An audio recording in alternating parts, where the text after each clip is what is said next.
I'm giving somebody the blues today.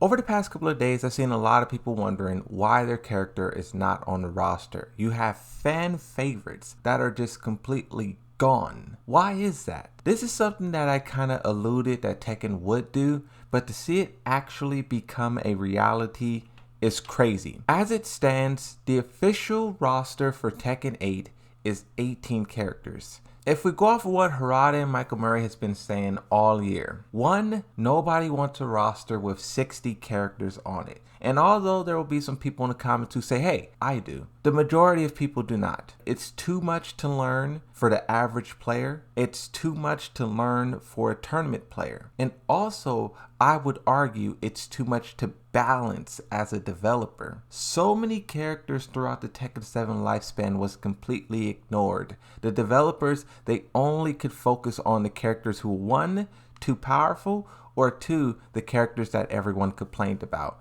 If your character wasn't in one of those two categories, you pretty much got one buff, one change, and that was it. But the second thing that the developers said over and over and over again is how bigger their roster is going to be in comparison to the rivals. My prediction was always like 32, 34. I didn't see them doing 36 again because you run into the same problems that Tekken 7 has had. If you simply focus on how many characters, let's use Tekken 7, 51 playable characters. If you focus on the whole entire series, there's about 70, 80 characters. We get a good look at every single character who will not be there. Bob, Eddie, Armor King, Heihachi. Heihachi is one of the 4 characters to be playable in every single Tekken. It was only Paul, Yoshi, Heihachi, and Nina. And now it seems like Heihachi will no longer be there. You have characters like Miguel, Lei Wulong, Lucky Chloe. A lot of fan favorites is gone, and that's just Tekken 7. If we look at the whole entire roster,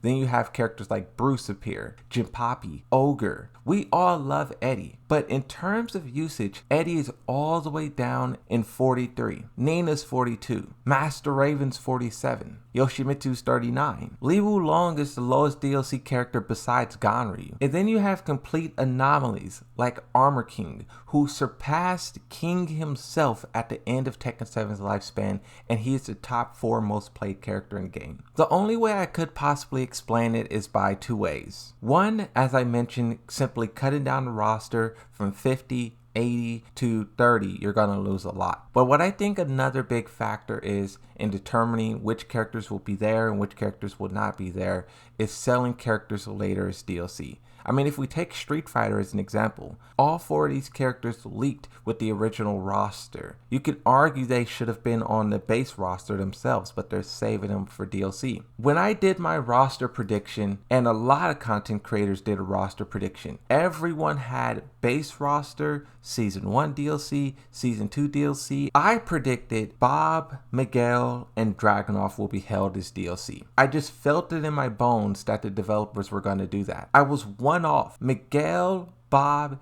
and it was Eddie who aren't on the roster, and I would argue are the ones who are going to show up as DLC. A weird question that I was posing to myself and trying to answer is, will Tekken 8 be brave enough, bold enough to sell DLCs twice? A character like Anna, Kunimitsu, Julia. You know, I love the female version of Julia, JC. Will those characters be sold twice? Lita is a major head scratcher because this character was supposed to be on the base roster. Harada said this character is going to play a huge role in the story. There's a news article that was published when this character was added for Tekken 7. It seems like with the leaked characters and whatnot, that's not the route they're going. I don't know if this character isn't popular enough. I don't know what made them change their minds, but it seems like they're going a different direction. As I just look at the Tekken 8 roster, I see one of 2 things. I see some characters who are extremely popular. They are the most played characters in the whole entire game and have been for a very long time. The other half, I see characters